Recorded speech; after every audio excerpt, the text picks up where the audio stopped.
Hello friends, नमस्ते, अस्सलाम वालेकुम, सत श्री अकाल। जो भी आपको पसंद है कबूल कीजिए। चलते हैं आज की इंटरेस्टिंग रिएक्शन वीडियो की तरफ।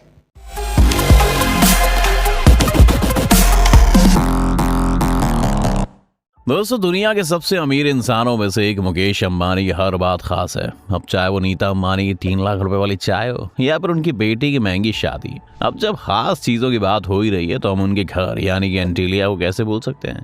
आज दुनिया का सबसे महंगा घर एंटीलिया ही माना जाता है। दोस्तों, 1300 करोड़ की कीमत वाले इस घर को बनाने में कई साल लगे।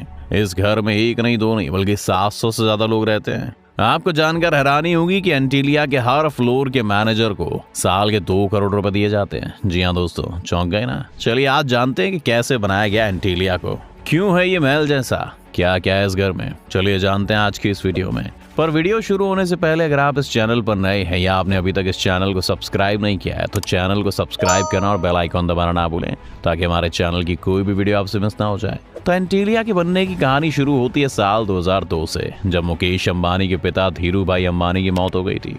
उनकी मौत के बाद उनका बिजनेस उनके दोनों बेटों मुकेश अंबानी और अनिल अंबानी में बराबर बढ़ गया था। जायदाद का बंटवारा होने के बाद मुकेश अंबानी ने एक ऐसा शानदार बंगला बनाने का सोचा जो कि दुनिया का सबसे शानदार बंगला हो, और बस अपने देखे हुए इसी सपने को पूरा करने के लिए मुकेश अंबानी ने जमीन देखना शुरू कर दिया था। इस बंगले के लिए जमीन ढूंढना इतना आसान नहीं था, क्योंकि मुकेश अंबानी को अपने घर के लिए ऐसी जमीन की तलाश थी कि उनके 27 मंजिला बंगले की इमारत का वजन आसानी से झेल सके और भूकंप और किसी भी नेचुरल डिजास्टर की मार आसानी से झेल सके। इसके अलावा ये जमीन मुंबई के मेन स्ट्रीम में भी होनी चाहिए थी, और काफी मशक्कत के बाद आखिर में ऐसी जगह ढूंढ ली गई थी। ये जमीन मिली मुंबई के अल्ट्रा माउंट रोड पर। इस जमीन को एक अनाथ आश्रम से मुंह मांगी कीमत देकर खरीद दिया गया। इस जमीन को खरीदने के लिए लगभग 21 करोड़ रुपए दिए गए थे। ये जमीन 4 लाख स्क्वायर मीटर बड़ी थी। जैसे ही जमीन खरीदी गई, इस पर एंटीलिया बनाने का काम शुरू कर दिया गया। जब इस घर को बनाने का बजट देखा गया तो इस घर का एस्टिमेट लगभग $2 बिलियन आया, जो कि बहुत ही ज्यादा था। इतना एस्टिमेट सुनकर तो एक बार को मुकेश अंबानी भी चौंक गए थे, और आज तक किसी भी बिजनेसमैन ने घर बनाने में इतनी बड़ी रकम नहीं लगाई है। इस कारण मुकेश अंबानी भी शुरुआत में थोड़ा हिचकिचाए, क्योंकि ये उनकी कमाई का एक बहुत बड़ा हिस्सा था। इसीलिए मुकेश अंबानी ने इसको सोचने का टाइम लिया, और काफी सोचने के बाद साल 2006 में इस बंगले का काम शुरू किया। दोस्तों, आपको बता दें कि मुकेश अंबानी इस बंगले को बनवाने के लिए एक ऐसी कंस्ट्रक्शन कंपनी चाहते थे जो उन्हें उनके सपने के मुताबिक बंगला बना कर दे। और काफी तलाश करने के बाद मुकेश अंबानी की तलाश आकर रुकी ऑस्ट्रेलिया की 2 कंपनी पर। यह कंपनी काफी नामचीन थी। इन्होंने इससे पहले भी कई अरबों की बड़ी बड़ी बिल्डिंग्स को बनाया था। आप जानकर हैरान हो जाएंगे कि इस बंगले के डिजाइन के लिए भी विदेशों से डिजाइनर्स को बुलाया गया, और नीता अंबानी की देखरेख में इस बंगले के डिजाइन को एक आकार दिया गया। अब बंगले का डिजाइन भी तैयार हो गया था और बंगले के लिए जमीन भी तैयार थी। तो बस अब इस बिल्डिंग को बनाने का काम शुरू किया गया। ये बात तो हम सभी जानते हैं कि किसी भी घर या बिल्डिंग को बनाने के लिए सबसे ज्यादा जरूरी जो होता है वो है इमारत की नींव, और खासकर गगनचुंबी इमारतों में तो नींव की वैल्यू और बढ़ जाती है। और इसीलिए एंटीलिया की नींव को मजबूती देने के लिए उसे बनाने वालों ने अलग तरीका अपनाया था। आपको बता दें कि एंटीलिया की फाउंडेशन यानी नींव को बनाने में उसी तरीके का इस्तेमाल किया जिस तरीके से दुनिया की सबसे ऊंची बिल्डिंग बुर्ज खलीफा को बनाने में किया गया। एंटीलिया की फाउंडेशन में लगभग 200 पाइल्स डाले गए ताकि एंटीलिया भूकंप और बाकी नेचुरल डिजास्टर की मार झेल सके। इसके बाद फाउंडेशन के ऊपर का काम काफी तेजी से स्टार्ट किया गया। एंटीलिया का काम काफी जल्दी स्टार्ट किया गया, क्योंकि मुकेश अंबानी ने कंस्ट्रक्शन कंपनी को एंटीलिया को 4 साल में पूरा करने के लिए कहा था। इसके पीछे एक बड़ी वजह थी। एक्चुअली मुकेश अंबानी के छोटे भाई अनिल अंबानी ने एंटीलिया की कंस्ट्रक्शन को देखकर अनिल अंबानी ने भी अपने लिए एक ऐसा बंगला बनाने का सोचा। अनिल चाहते थे कि उनका ये बंगला मुकेश अंबानी से भी शानदार हो, इसलिए मुकेश अंबानी चाहते थे कि उनका ये बंगला अनिल अंबानी से पहले बनकर तैयार हो जाए। और इसीलिए मुकेश अंबानी ने कंस्ट्रक्शन कंपनी को 2010 तक यानी कि 4 साल में बंगले का काम पूरा करने के लिए कहा। मुकेश अंबानी ने इसी बात को ध्यान में रखते हुए कंस्ट्रक्शन कंपनी ने तेजी से एंटीलिया को बनाने का काम शुरू कर दिया था। लेकिन यहाँ पर कंस्ट्रक्शन कंपनी के सामने एक बड़ी समस्या आकर खड़ी हो गई, वो थी कंक्रीट के जमने की। एक्चुअली दोस्तों, मुंबई का टेम्परेचर गर्मियों में 50 डिग्री तक पहुंच जाता है, और ऐसे में कंक्रीट को जैसे ही ऊपर लेकर जाया जाता तो काम में आने से पहले वो जम जाता। और आखिर में कई बार सोचने के बाद कंस्ट्रक्शन कंपनी के लोगों ने इसका भी एक सोल्यूशन निकाल लिया। फिर कंक्रीट को बनाने का काम रात में शुरू हुआ, और फिर वापस से एंटीलिया को बनाने का काम तेजी से हुआ और अंत में साल 2010 में मुकेश अंबानी के सपनों का महल पूरी तरह से बनकर तैयार हो गया। आखिर साल 2010 में $2 बिलियन की कीमत में बनी ये 27 मंजिला इमारत बनकर तैयार हो गई।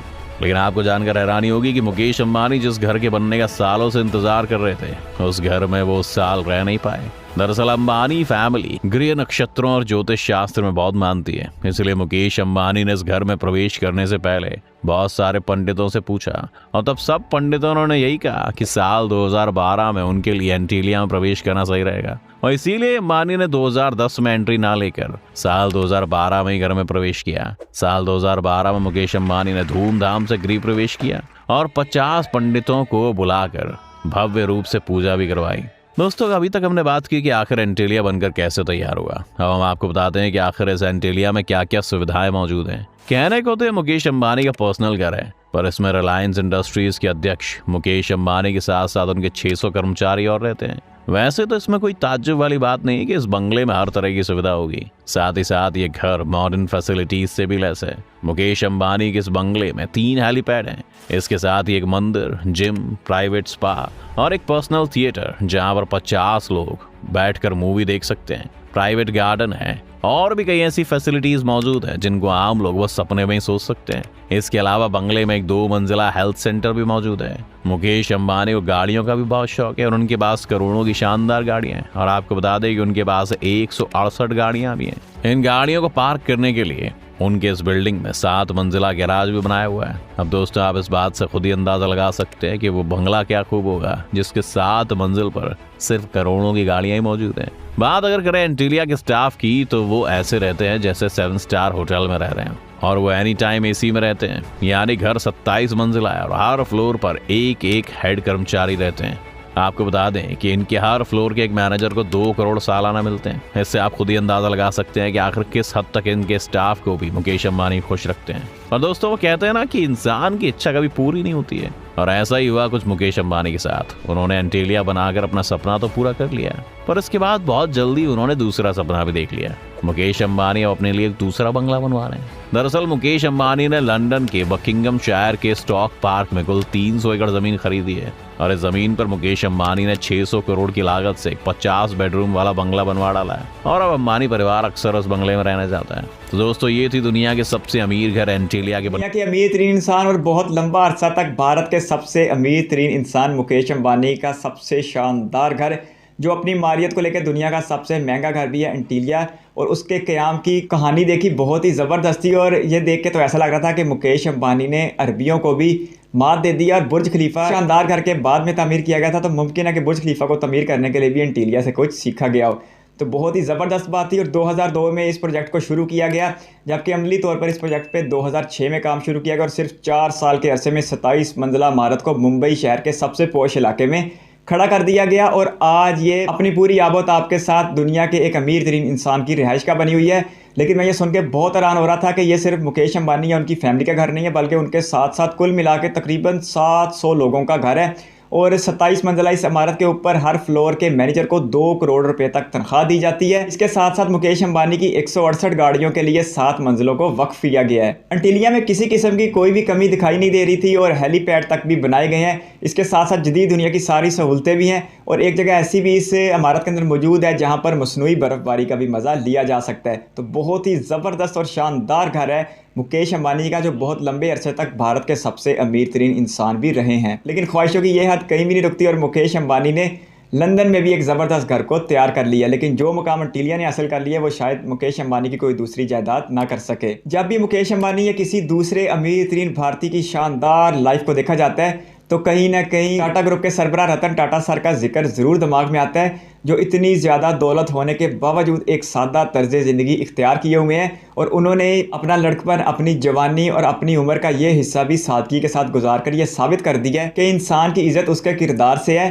पैसा सिर्फ सहूलत देने के लिए और लोगों के दिलों में घर करने के लिए और लोगों की मोहब्बत को हासिल करने के लिए सर रतन टाटा जैसा दिल चाहिए, जज्बा चाहिए, जो अपनी आमदन का 2/3 यानी तकरीबन 67% डोनेट कर देते हैं। तो क्या ही शानदार बात है। और अगर एंटीलिया की बात की जाए तो वो भी बहुत ही ज़बरदस्त है। मुंबई जैसा शहर हो, एंटीलिया जैसा घर हो, तो फिर मुकेश अंबानी की ज़िंदगी को 4 चांद लग ही जाते हैं। इस वीडियो में तक बने के लिए बहुत सारा धन्यवाद। चैनल पर फर्स्ट टाइम है तो सब्सक्राइब करते बेल आइकन प्रेस कर दें।